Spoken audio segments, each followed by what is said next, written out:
Ink Ribbon. As requested, I have finally gotten to the third installment of the brilliant but terrifying series we all know and love, Silent Hill 3.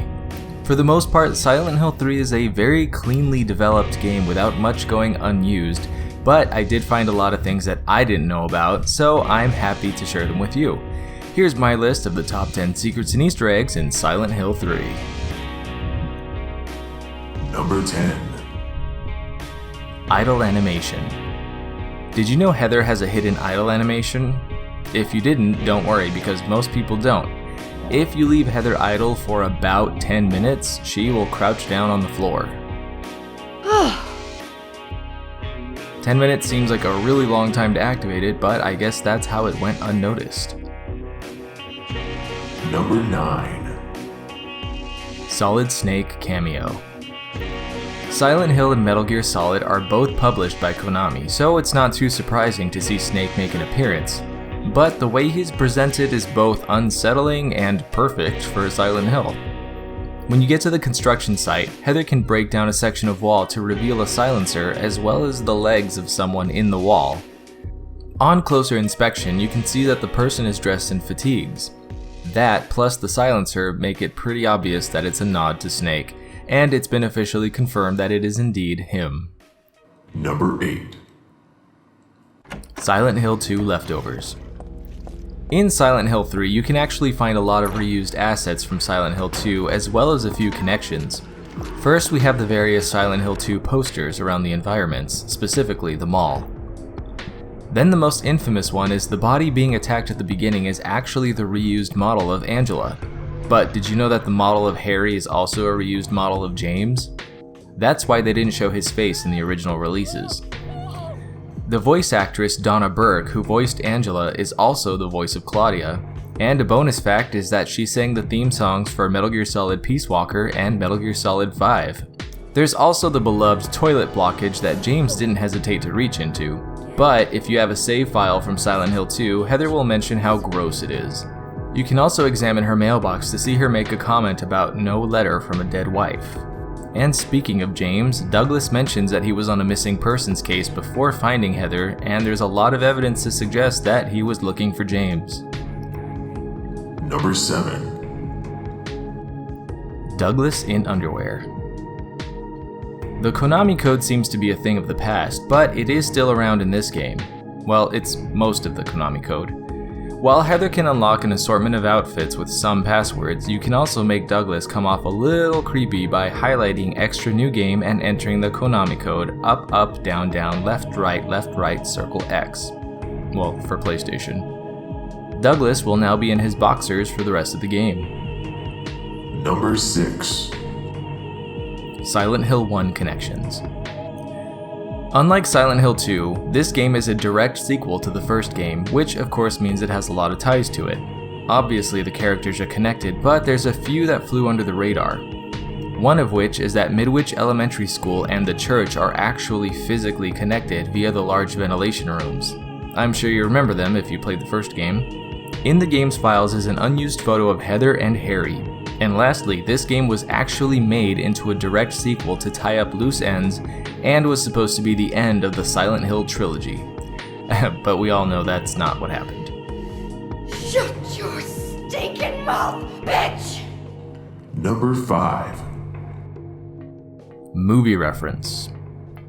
The original Silent Hill was heavily influenced by the movie Jacob's Ladder. This game was heavily inspired by a movie called Session 9. One of the specific shots are the wheelchair in the hallway behind the glass, which is one of the most remembered things in the game. There's also the writing and coin for the vending machine that is pretty much straight out of the movie, and the red glowing hallways.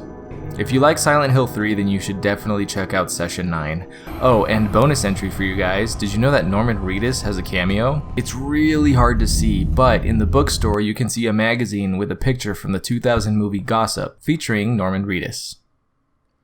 I think it's just a coincidence that he ended up in the PT demo though. Number 4. Church circles. As I mentioned earlier, the school and the church are connected, and I'm sure you remember the creepy moving walls? Well, did you know that if you wait long enough, they start to create abstract circle patterns on the wall?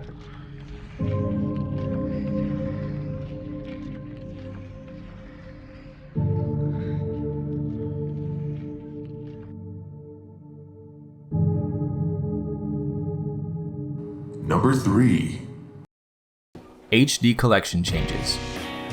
I'm sure you guys are very aware of the fact that there are a lot of changes made to the HD collection, so I just put them all here. When you save the game, it fades to white instead of red like the original.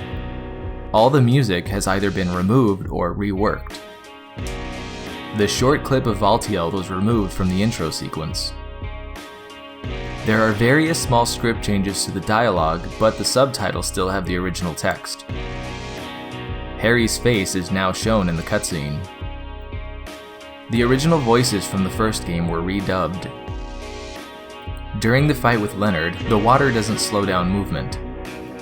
At the end of the game, Douglas's coat is much bloodier.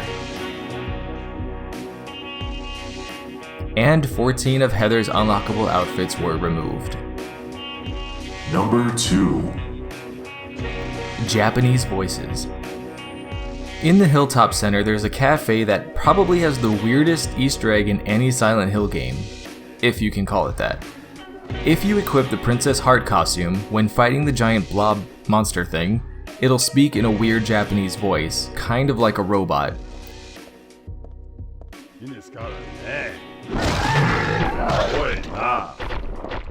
If that wasn't enough, Heather will also speak in Japanese for this part whenever she's attacked or killed. And the cherry on top of this one is that if she equips the maul during all of this, she will yell out this amazing war cry. And this is the only room that it happens in.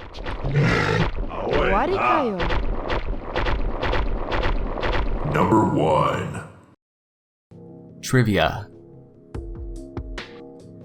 And to bring this list to a nice soft landing, here is a little extra trivia that you may or may not already know.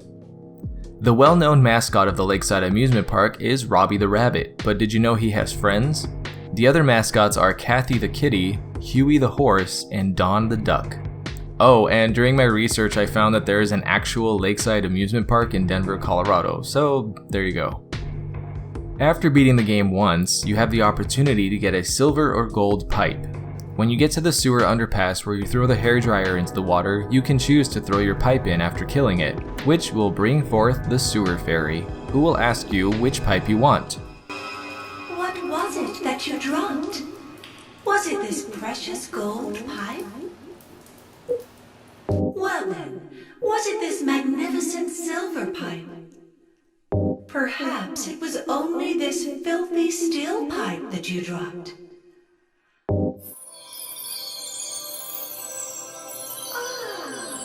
I have finally found a truly honest man. In return, I will give you both the gold pipe and the silver pipe to keep. Heather can choose either one. If you get the silver pipe, she will mention its usefulness against werewolves and vampires, and if you get the gold one, she will mention that she can sell it for cash. The pipes don't change anything about the pipe except its color, so you can choose whichever one you want. You may notice throughout the game that mirrors are a common theme, and that's because Heather has spectrophobia, which is a fear of mirrors. Heather also has the most death scenes of any Silent Hill character. During development, there was a clash between the male and female developers about her outfit. The women all said she should wear a skirt, and the men said she should wear pants. I guess we know who won that battle. One of the only deleted things from this game was the sound of a baby crying that apparently was so disturbing to test players that they decided it just shouldn't be used.